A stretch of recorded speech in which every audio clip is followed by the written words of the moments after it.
여러분 안녕하십니까? 정호영 보건복지부 장관 후보자의 딸이 의대 편입시험을 볼 때 정 후보자의 지인, 그러니까 아빠 친구들이 높은 점수를 준 것으로 알려졌습니다. 아들과 딸의 잇따른 의대 편입학 논란에 아들의 병역 문제까지 의혹이 갈수록 불어나고 있는데요. 정 후보자는 모든 의혹에 대해 전면 부인하면서 내일 기자회견을 열고 해명하겠다고 밝혔습니다. 이 공정과 관련된 민감한 이슈들이다 보니 국민의힘 안에서도 이대로 되겠느냐, 악재가 될 수도 있다, 이런 우려의 목소리가 나오고 있습니다. 조명아 기자입니다. 경북대 의대 편입학 시험에서 서류 전형 다음 단계인 구술평가. 질문 2개에 대한 답변을 주관적으로 평가하는 방식인데 정호영 보건복지부 장관 후보자 딸이 평가위원 9명 가운데 3명에게 만점인 20점을 받았습니다. 그런데 만점을 준 위원 3명 모두 정 후보자의 지인인 것으로 알려졌습니다. 당시 경북대 의대 부학장이자 경북대 의대 동문이던 A 교수, 또 나머지 2명도 정 후보와 논문 여러 편을 공동 집필했던 겁니다. 정 후보 딸은 후보 5번으로 경북대 의대에 합격했는데 불합격자와의 점수차는 800점 만점 시험에서 6.81점에 불과했습니다. 딸의 총점은 불합격자와 6점밖에 차이가 나지 않는데 아버지 지인 3명으로부터 받은 20점 만점이 결국엔 당락에 아주 결정적인 영향을 줬다고 볼 수밖에 없습니다. 큰아들의 병역 의혹도 이어지고 있습니다. 병무청에 제출해 보충역 판정을 받은 경북대 의대 진단서를 보면 허리 디스크로 훈련에 제한이 있다고 돼 있습니다. 하지만 의대 편입을 위해 제출한 서류에 정 씨는 비슷한 시기에 수업과 동시에 주 40시간의 연구실 근무를 하고 방학된 경북대 병원에서 환자 이송을 도왔습니다. 원칙대로 다 절차대로 진행해서 문제없다. 정 후보의 경북대 병원장 당시에 외유성 미국 출장을 떠났다는 문제도 제기됐습니다. 2018년과 2019년 미국에서 열리는 3박 4일간의 동창회에 참석했는데 대부분 골프와 크루즈 여행 같은 일정이었는데도 공무상 출장으로 1,300만 원을 받은 겁니다. 정 후보자는 의혹에 대해 강력하게 부인하며 내일 직접 기자회견을 열어 각종 논란에 대해 직접 해명하겠다고 밝혔습니다. 하지만 국민의힘 내부에서도 국민의힘판 조국 프레임에 갇힐 수 있다. 지방선거를 앞두고 악재로 작용할 수 있다는 우려의 목소리가 커지고 있습니다. 국민의힘 지도부는 다음 주 월요일 최고위에서 정 후보자 문제에 대해 논의할 예정입니다. MBC 뉴스 조명아입니다. 억대 보험금을 노리고 남편을 계곡물에 빠뜨려 숨지게 한 혐의로 공개 수배됐던 이은혜, 조현수 씨가 수배 17일 만에 체포됐습니다. 두 사람은 3시간 전쯤 인천지검에 도착했는데요. 취재기자 연결해 자세히 알아보겠습니다. 자, 고재민 기자, 검찰이 두 사람에 대한 조사를 시작했습니까? 네, 이은혜와 조현수 두 사람은 체포된 뒤 이곳 인천지검으로 압송됐는데요. 지금은 두 용의자에 대한 검찰의 조사가 본격적으로 시작됐을 걸로 보입니다. 이은혜와 조현수는 체포된 지 5시간 만인 오후 5시쯤 호송 차량을 타고 인천지검에 도착했습니다. 모자와 마스크를 착용한 두 사람은 수사관들에게 양쪽 팔을 잡힌 채 한 명씩 순서대로 검찰청 안에 들어갔고요. 두 사람 모두 별다른 말은 없었습니다. 앞서 두 사람은 오늘 낮 12시 반쯤 경기도 고양시 덕양구의 한 오피스텔에서 경찰에 붙잡혔습니다. 검찰과 경찰이 공개 수배에 나선 지 17일 만이고 도피 행각을 벌인 지 넉 달 만입니다. 검거 당시 오피스텔엔 다른 조력자 없이 이은혜와 조현수 두 사람만 있었고 두 사람은 별다른 저항 없이 경찰 체포에 응한 것으로 알려졌습니다. 네, 두 사람의 용의자가 모두 체포된 만큼 수사도 급물살을 탈 걸로 보이는데요. 자, 혐의가 많습니다. 어떤 혐의부터 수사가 진행될까요? 네, 검찰은 법원으로부터 3차례 체포영장을 발부받은 끝에 두 사람을 붙잡았는데요. 체포 48시간 안에 구속영장을 청구해야 하기 때문에 검찰은 곧바로 본격적인 조사에 들어갈 걸로 보입니다.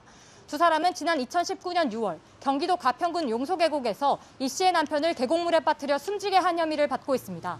검찰은 이은혜가 내연관계인 조현수와 짜고 남편 병의의 생명보험금 8억 원을 받기 위해 범행을 한 것으로 보고 이 부분의 혐의부터 우선적으로 규명한다는 방침입니다. 또 같은 해 2월과 5월에도 보거피 등을 섞은 음식을 먹이거나 낚시터에 빠뜨려 살해를 시도한 혐의도 조사하고 있습니다. 아울러 검찰은 지난 4개월의 도주의 구체적인 경로와 조력자가 있었는지도 조사한 뒤 이르면 내일 구속영장을 청구할 것으로 보입니다. 지금까지 인천지검에서 MBC 뉴스 고재민입니다. 두 사람이 숨어 지냈던 곳은 이들이 평소 활동하던 지역에서 멀리 떨어지지 않은 경기도 고양시의 오피스텔이었습니다. 4개월 넘게 이어진 도피 행각에 지방으로 내려갔거나 밀항했을 가능성까지 제기됐었지만 실제로는 그렇지 않았던 겁니다. 이은혜는 체포 직전 아버지를 통해 자수 의사를 밝혔던 것으로 알려졌습니다. 서혜영 기자가 보도합니다. 오늘 오후 경기도 고양 경찰서. 검은색 모자를 푹 눌러쓰고 긴 점퍼를 입은 이은혜가 처음으로 모습을 드러냅니다. 살인 혐의 인정하십니까? 보험금을 노리고 그렇게 하신 건가요? 전 남자친구 살인 의혹 인정하십니까? 자수를 하시게 된 이유가 뭡니까? 5개월간 어디 숨어 계셨습니까? 유족께 더 할 말 있으십니까? 이 씨는 취재진들이 쏟아내는 질문에 단 한마디 답변도 하지 않고 경찰서 안으로 들어갔습니다. 이은혜에 이어 나타난 조현수도 아무런 말 없이 고개를 숙인 채 들어갔습니다. 공무하신 사실 인정하십니까? 이은혜와 조현수가 숨어 있던 곳은 경기도 고양시 덕양구의 한 오피스텔이었습니다. 경찰은 사흘 전 탐문 수사 끝에 이들이 머무는 오피스텔을 찾아냈고 구체적인 호수까지 확인해 이들을 검거했습니다. 이 과정에서 경찰은 이은혜의 아버지와 접촉해 끈질기게 자수를 유도했고 좁혀지는 검거망에 압박을 느낀 이 씨가 결국 아버지를 통해 자수 의사와 함께 정확한 주소지를 밝혔습니다. 검거 당시 이 씨의 아버지가 경찰과 동행했고 이 씨는 별다른 저항 없이 문을 열어준 것으로 전해졌습니다. 이은혜 조연수 때문에 왔다고 들었는데 맞나요? 그것까지는 제가 말씀드릴 수가 없고요. 하여간 경찰이 왔다 갔다 하는 거는 제가 말씀드릴 수 있습니다. 4개월 넘게 이어진 이들의 도피 행각에 이미 밀항했거나 지방 소도시에 숨어 있을 거란 가설까지 제기됐지만 실제 은신처는 이들이 활동하던 인천 등지에서 멀지 않았던 겁니다.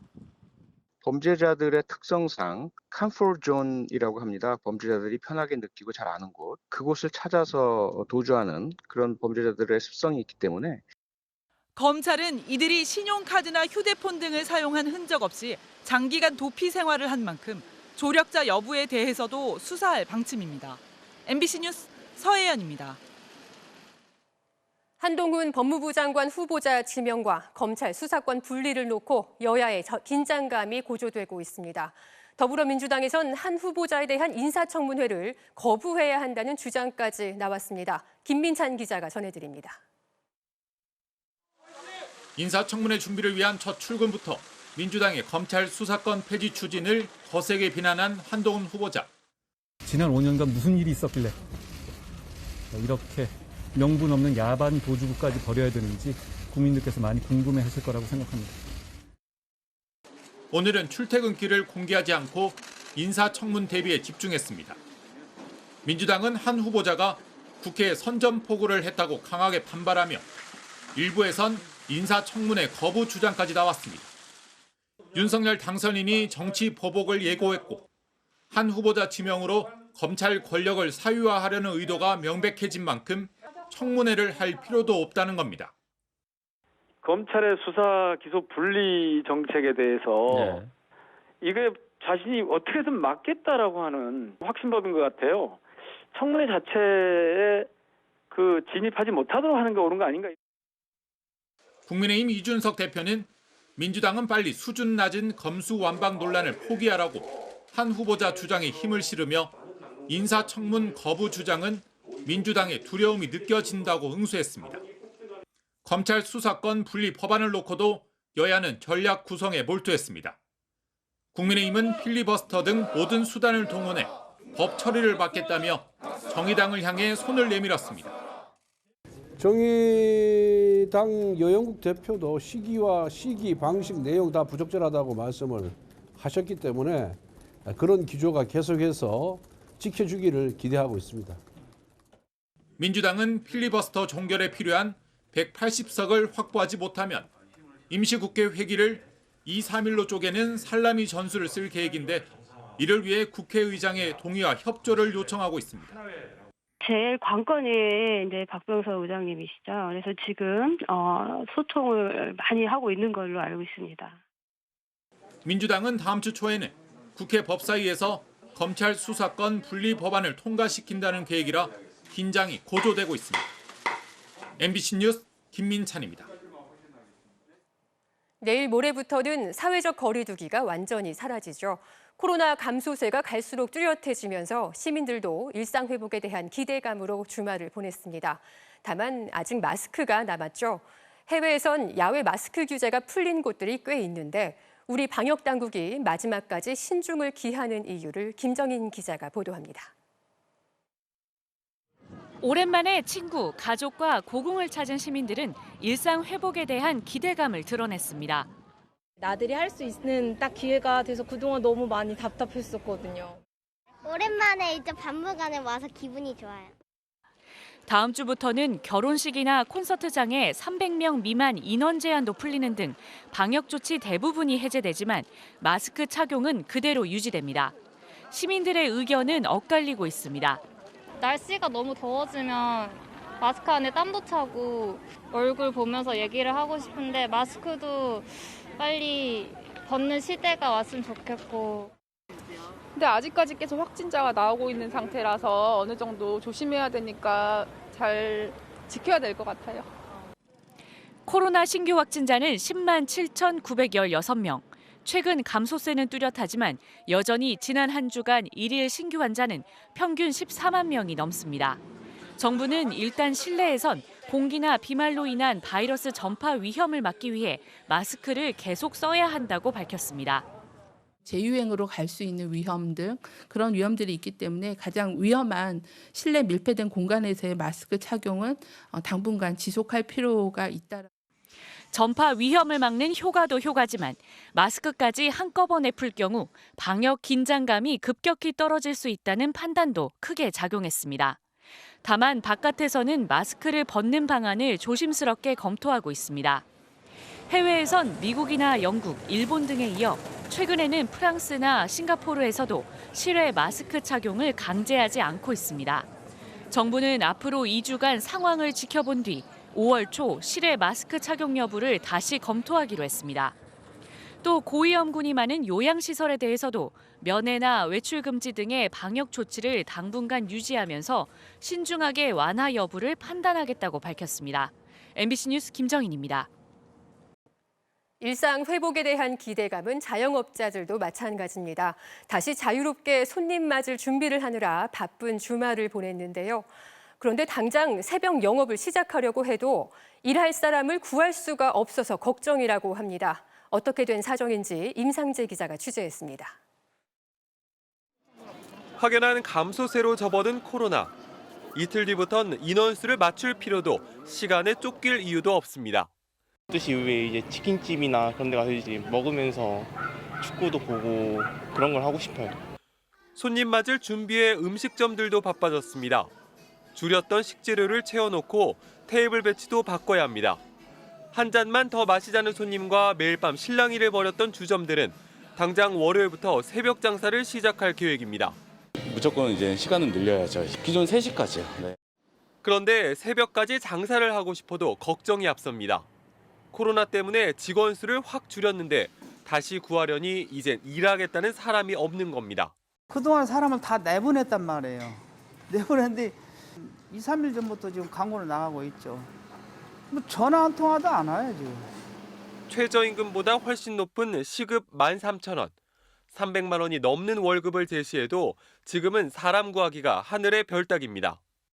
사람을 불러서 이렇게 면접을 보고 그랬었는데 지금 저희가 거꾸로 한 2,000명, 3,000명 이력서를 뿌리고 저희가 찔러보기가 되더라고요. 배달 시장이 커지면서 이제 대세로 자리 잡은 플랫폼 노동.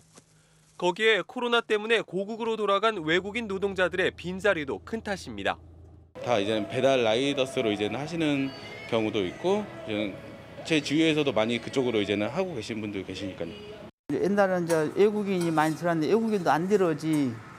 달라진 음주 문화로 당장 손님이 확 늘어날 것 같지도 않아 24시간 영업을 해야 할지도 고민입니다. 24시간으로 하실 계획이세요, 18일부터? 좀 손님이 늘어나면 하고 안 그러면 지금 인건비에 따라가지 못하니까 하고 싶어도 못하고 있는 지금 상황. 하루하루 버티면서 견뎌온 지난 2년. 자영업자들은 거리두기 해제에 그칠 게 아니라 손실보상과 지원책을 마련해달라고 요구하고 있습니다. MBC 뉴스 임상재입니다.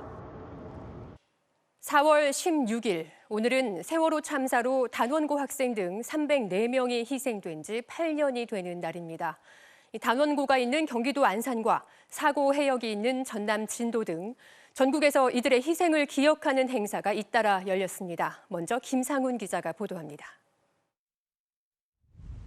세월호 사고 위치를 알려주는 노란 부표 앞.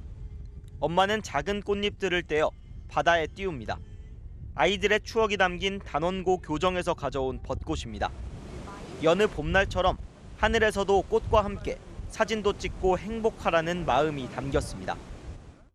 안 보고 싶다고 해서 이 꽃이 안 피는 건 아니잖아요. 그래서 올해는 이걸 따서 아이들한테 한 입씩 뿌려주고 싶어서요. 아이들이 떠난 지 8년, 부모의 시간은 그때 그대로 멈춰 있습니다. 보고 싶어 찾아왔지만 눈에 보이는 건 부표에 적힌 세월이라는 두 글자뿐. 딸을 향한 그리움은 갈수록 커져만 갑니다. 사랑하는 딸아, 벌써 26살이 되었구나. 아빠는 8년이라는 시간 동안 너를 한 번도 잊어본 적이 없구나. 가장 많은 희생자를 낸 단원고가 위치한 경기도 안산에서는 세월호 8주기 기억식이 열렸습니다. 김부겸 국무총리는 대한민국 정부가 국민의 생명을 지키지 못했다며 다시 한번 사과했습니다. 여러분의 가족을 지키지 못했습니다. 정부를 대표해서 머리 숙여 사과드립니다. 일반인 희생자 41명의 봉안함이 안치된 인천에서도 이들 희생자와 함께 구조활동을 하다 희생된 민간 잠수사 2명을 기리는 추모식이 열렸습니다. 비극이 반복되지 않기를 바라는 시민들의 발길도 잇따랐습니다. 이 이야기도 자꾸 이야기하고 되새기고 그래서 좀 지속적으로 기억이 되었으면 좋겠습니다. 저녁 6시부터는 서울시 의회 앞에 조성된 세월호 기억 공간에서 촛불 문화제가 열리는 등 전국 각지에서 추모 행사가 잇따랐습니다. MBC 뉴스 김상훈입니다. 8년 전 삶을 뒤흔든 끔찍한 참사. 평생 끝나지 않을 고통을 안게 된 생존자와 유가족들은 그 상처를 어떻게 이겨내고 있을까요? 세월호 참사의 생존자 중에는 남을 돕는 일을 직업으로 선택한 이들이 적지 않다고 합니다. 세월호 유가족들도 재난이 벌어질 때마다 현장으로 달려가 피해자들을 도우면서 고통을 나누고 있는데요. 각자의 방식으로 자신의 상처를 직시하면서 정신적 트라우마를 성장으로 바꾸려는 이들을 조재영 기자가 만나봤습니다. 경기도의 한 병원에서 응급구조사로 일하고 있는 25살 애진 씨. 주로 심정지 환자들에게 심폐소생술을 합니다. 애진 씨의 손목에 노란 리본 타투가 보입니다. 먼저 떠난 친구들을 잊지 않기 위해 새겼습니다. 애진 씨는 세월호 참사 당시 75명뿐이었던 생존 학생 중 한 명입니다. 원래 유치원 교사가 되고 싶었던 그의 꿈은 그날 이후 응급구조사로 바뀌었습니다. 만약에 이런 참사가 없었으면 어쨌든 제 꿈이 아예 바뀌는 거잖아요. 지금 어쨌든 제가 이 자리에서 인터뷰를 할 일도 없었던 거고. 이제는 자신이 직접 사람을 살리는 일을 하면서 그날의 아픔을 이겨내고 있습니다. 심정지 환자 오거나 그러면 저희가 처치 다 했는데 다행히 살아가지고 걸어서 나가는 경우나 이런 거 봤을 때 좀 보람을 느끼는 것 같아요. 이제 20대 중반이 된 생존 학생들 다수는 경찰, 간호사, 사회복지사, 심리상담사 등 남을 돕는 일을 직업으로 택했습니다. 참사의 상처를 수습하고 회복하는 과정에서 다른 이들의 아픔을 더 깊이 이해하고 공감하며 살아가려는 겁니다. 사고로 정신적 충격을 겪은 피해자가 고통을 이겨내고 긍정적인 방향으로 변화하는 외상 후 성장으로 평가되기도 합니다. 어느 순간 내가 이 불안전하고 위험한 세상에서 내가 다른 사람한테 안전 기지를 주는 사람이 돼야겠다. 굉장히 놀라운 순간이죠. 그거를 우리가 사실은 외상 후 성장이라고 합니다. 생존 학생뿐 아니라 유가족에게서도 비슷한 모습이 확인됩니다. 재작년 코로나 초기 대구에서 감염 확산으로 어려움을 겪을 때 세월호 유가족들은 기꺼이 그곳으로 달려갔습니다.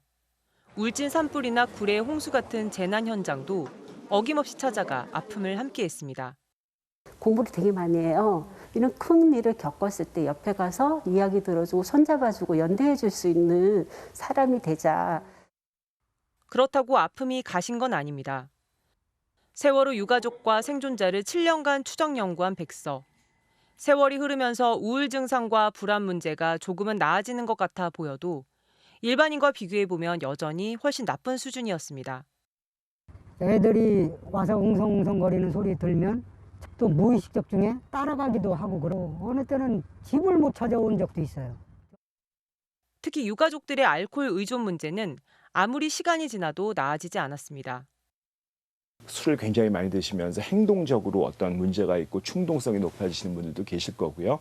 그래서 같이 지켜보기도 힘들 정도의 어떤 심한 증상을 가지신 분도 있다고 볼 수 있습니다.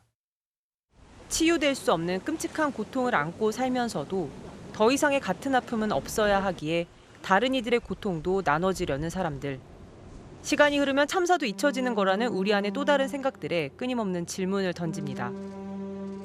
세월호 이후 한국 사회를 살아가는 사람이라고 하는 자각이라고 하는 것들은 계속 의도적으로 되새김질하지 않으면은 잊혀지고 없어지는 거예요. 8주기뿐 아니라 9주기 그리고 10주기 이후에도 우리가 세월호를 얘기해야 할 이유일 겁니다. MBC 뉴스 조재영입니다. 우크라이나 전쟁 속보입니다. 오늘 수도 키이우를 포함해 우크라이나의 주요 도시에 다시 러시아의 공격이 시작됐습니다. 곳곳에서 공습 경보가 울리고 있다고 하는데요. 우크라이나 공격으로 러시아 흑해함대 기함이 격침된 데 대한 보복으로 보입니다. 자, 폴란드 나가 있는 취재 기자 연결해 보겠습니다. 김 기자, 우크라이나 리비우에서도 공습 경보가 울렸다고요? 네, 피난민들이 이곳 폴란드로 오는 거점 도시로 잘 알려진 곳이 리비우인데요. 오늘 새벽 여러 차례 폭음이 들렸다고 현지 언론들이 보도했습니다. 러시아의 미사일 공격을 받은 것으로 보이는데 우크라이나 당국은 미사일 4기를 격추시켰다고 CNN에 밝혔습니다. 어제 외곽의 미사일 공장이 공격을 받았던 수도 키이우도 공격을 받고 있습니다. 키이우의 비탈리 클리치코 시장은 CNN에 키이우 교회 다르니츠키에 폭발이 있었고 구조대가 투입됐지만 사상자 규모는 밝혀지지 않았다고 전했습니다. 클리치코 시장은 키이우로 돌아오고 있던 피난민들에게 지금 당장은 돌아오지 말고 잠시 안전한 곳에 머물라는 권고까지 했습니다. 이 밖에 우크라이나 주요 도시들에서 공습 경보가 발령된 것으로 알려졌습니다. 이렇게 러시아가 다시 우크라이나 도시들의 공격을 감행하고 있는 건 흑해함대 기함이 침몰한 사건에 대한 보복으로 보입니다. 자, 김 기자, 침몰한 군함이 모스크바호죠. 러시아는 화재로 가라앉았다고 했었고 우크라이나는 자신들이 격침시킨 거다 이렇게 맞섰었는데 결국 격침이 맞나 보죠? 네, 어제 우크라이나 쪽의 설명에 더 무게가 실리고 있다고 전해드렸는데요. 미국 국방부도 우크라이나군 공격에 의한 격침이 맞다고 인정했습니다. 미국 국방부는 이틀간 정보를 모은 끝에 순양함 모스크바호가 우크라이나군의 넵튠 미사일 2발을 맞고 격침됐다고 결론낸 것으로 전해졌습니다. 이 모스크바호는 러시아가 단 3대 보유하고 있는 장거리 대함 미사일을 갖춘 슬라바급 순양함이었습니다. 대공 방어 그리고 군함 30척의 지휘까지 맡는 일종의 컨트롤 타워였기에 2차 대전 후 러시아 해군이 입은 최대 손실이란 평가입니다. 미국 국방부 관계자들은 모스크바호의 대공 방어 시스템이 왜 작동하지 않았는지는 확인하고 있다고 미국 언론에 밝혔습니다. 러시아가 이렇게 보복 공격을 하면서 젤렌스키 대통령은 러시아의 핵무기 사용 가능성을 다시 경고했습니다. Nuclear weapons or some chemical, issues, chemical weapons. They should do it. For them, life of the people is nothing. That's why. 젤렌스키는 또 이번 전쟁으로 우크라이나군은 3,000명가량이 전사했고 반면 러시아군 전사자는 2만 명에 이른다고 주장했습니다. 폴란드 바르샤바에서 MBC 뉴스 김건희입니다. 오늘 아침 서울 올림픽대로에서 대형 화물차가 차량 2대를 잇따라 들이받아 4명이 숨지거나 다쳤습니다. 건조한 날씨 속에 전국에서 화재도 잇따랐습니다. 휴일 사건 사고 손구민 기자가 정리했습니다. 흰색 트럭이 형체를 알아보기 힘들 정도로 부서져 있습니다. 또 다른 SUV 차량도 부서진 채 난간을 들이받은 상태로 멈춰 있고 그 옆에 대형 화물 차량도 보입니다. 오늘 오전 6시쯤 서울 영등포구 양화동 올림픽대로에서 25톤 화물차가 중앙선을 넘어 마주오던 트럭과 SUV 차량을 들이받았습니다. 이 사고로 트럭 운전자가 숨졌고 3명이 머리 등을 크게 다쳐 병원으로 옮겨졌습니다. 경찰은 화물차 운전자를 상대로 졸음운전 여부 등 자세한 사고 경위를 조사하고 있습니다. 매서운 불길이 건물을 휘감고 자욱한 검은 연기가 하늘로 치솟습니다. 오늘 오전 10시쯤 경기도 김포시 양촌읍의 가구 공장 창고에서 불이 났습니다. 큰 소리가 나서 무슨 일인가 싶어서 밖으로 나가봤더니 벌써 불이 활활 타고 있더라고요. 그 잉크 제조하는 공장 쪽으로 불이 번졌으면 큰일 날 뻔한 거죠. 공장 150제곱미터가 불에 탔지만 다행히 공장 안팎에 사람이 없어 인명피해는 없었습니다. 앞서 오전 9시쯤에는 경기도 양주시의 공장 신축공사 현장에서 불이 났습니다. 불은 1시간 만에 꺼졌고 다친 사람도 없었지만 공장 벽이 무너지는 등 피해가 발생했습니다. 경찰과 소방당국은 현장 노동자가 용접 작업을 하다가 불이 난 것으로 보고 정확한 화재 원인을 조사하고 있습니다. MBC 뉴스 손구민입니다. 어제는 북한의 최대 명절인 김일성의 생일 태양절이었죠. 평양의 김일성 광장에선 수만 명이 동원된 군중대회가 열렸고 수천 장의 카드가 김정은 위원장의 이름을 새겼습니다. 태양절 110주년이었지만 신무기가 등장한 열병식은 결국 열리지 않았습니다. 김현지 기자입니다. 평양 김일성 광장에 형형색색의 옷을 입은 수만 명의 군중이 모였습니다. 김일성 주석의 생일, 태양절을 기념하는 군중대회입니다. 김일성에 이어 각종 사회주의 구호 글자들과 조형물들이 행진합니다. 위대한 김정은 시대 만세 만만세.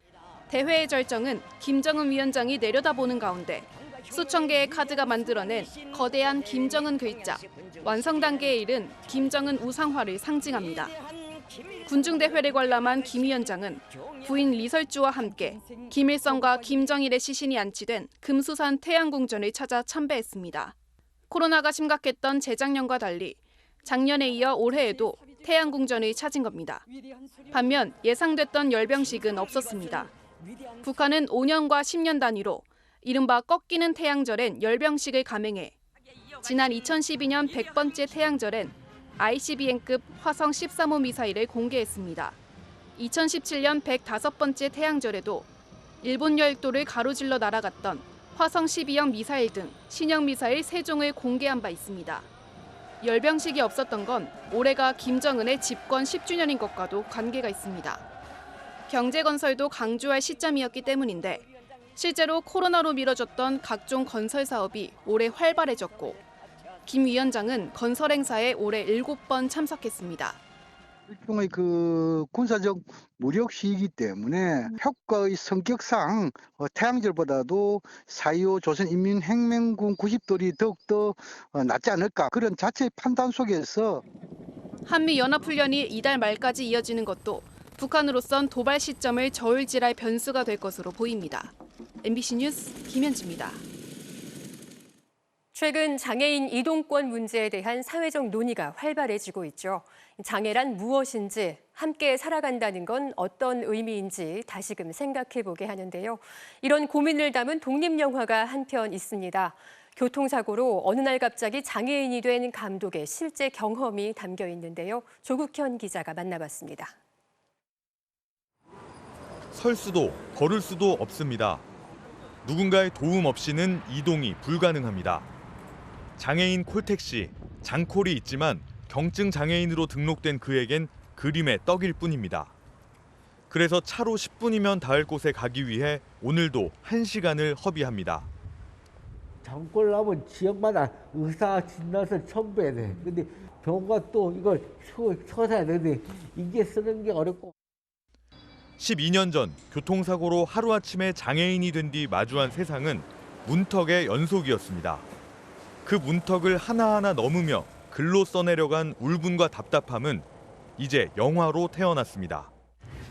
저는 지체장애 5급으로 힘겹게 살고 있습니다. 감독의 삶이 투영된 주인공 재기의 고통은 5급 그 글자에서 시작됩니다. 이제 일어나서 한번 걸어보실게요. 팔 한번 들어볼게요.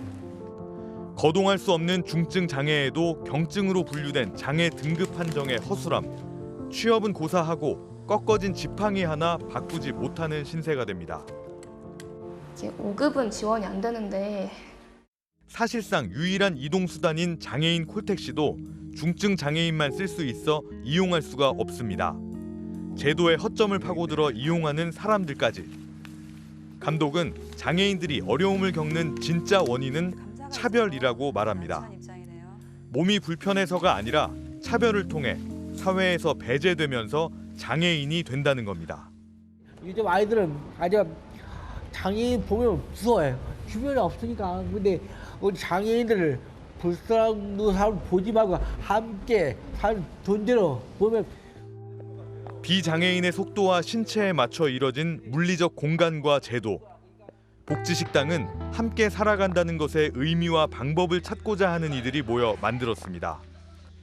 공동 연출에 나선 비장애인 감독은 장애인 감독의 목소리가 됐고 제작진도 장애인 절반, 비장애인 절반입니다. 크던 작던 자기 역할을 분명히 다 해주셨어요. 가장 보람 있었던 것도 역시 공동체 작업을 아주 균형 있게 잘 완수하고. 영화 속 주인공이 절망의 한가운데서 담담하게 내뱉는 한마디가 우리는 무엇을 해야 하는가라는 질문을 던집니다. 부디 제가 자립해서 인간답게 살 수 있도록. MBC 뉴스 조국현입니다.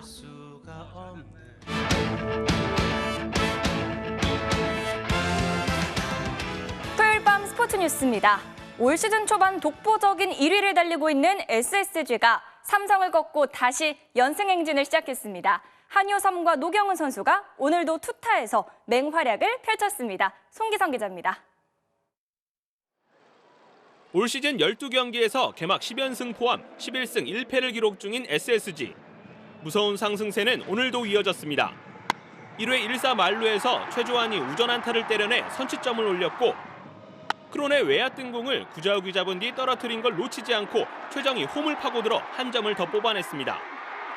2대0으로 앞선 SSG는 5회 다시 한번 집중력을 발휘했습니다. 4번 타자 한유섬이 해결사로 나섰습니다. 1사 만루에서 주자를 모두 홈으로 불러들이는 3루타를 터뜨렸습니다. 7회에도 타점을 추가한 한유섬은 혼자 4타점을 쓸어 담으면서 시즌 21타점으로 이 부문 단독 선두 자리를 지켰습니다. 마운드에선 베테랑 노경은의 노련함이 돋보였습니다. 절묘한 너클볼을 앞세워 5이닝 4피안타 1실점 호투를 펼쳤고 첫 2번의 선발 등판 승리에 이어 시즌 3번째 경기도 승리로 장식해 벌써 3승을 올렸습니다. 연승을 다시 시작할 수 있어서 너무 기쁩니다. 타자들도 이게 초반에 선취점을 좀 빨리 뽑아주고 마음을 좀 편하게 해주는 것 같아요. 그러다 보니까 이제 좋은 경기 결과가 나왔던 것 같습니다. 신인 김도영이 3안타 맹타를 휘두른 기아는 선발 전원 안타로 NC 마운드를 무너뜨리고 14대0 대승을 거뒀습니다. KT는 선발 데스파이네의 6이닝 무실점 호투 속에 롯데를 꺾고 5연패 탈출에 성공했습니다. MBC 뉴스 송기성입니다. 코로나와 부상으로 골키퍼가 모두 빠진 경남 골문을 미드필더 이호혁 선수가 지켰는데요. 골을 내주긴 했지만 안정감이 기대 이상이네요. 토요일 밤 스포츠 뉴스였습니다.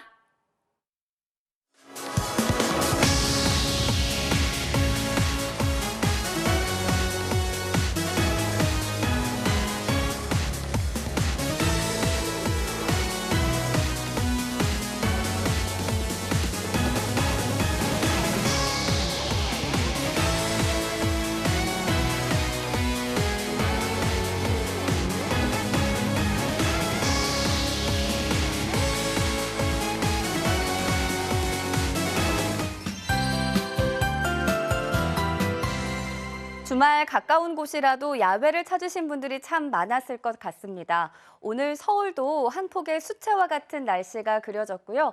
바람도 적당히 불어오면서 내내 쾌적했습니다. 내일도 오늘만큼이나 화창한 날씨가 되겠습니다. 낮 기온도 서울이 또다시 20도, 그 밖의 지방도 20도를 웃도면서 따뜻하겠는데요. 단 서울 등 내륙지방 곳곳엔 오늘 건조주의보가 다시 발령된 가운데 내일도 일교차가 크게 벌어지겠습니다.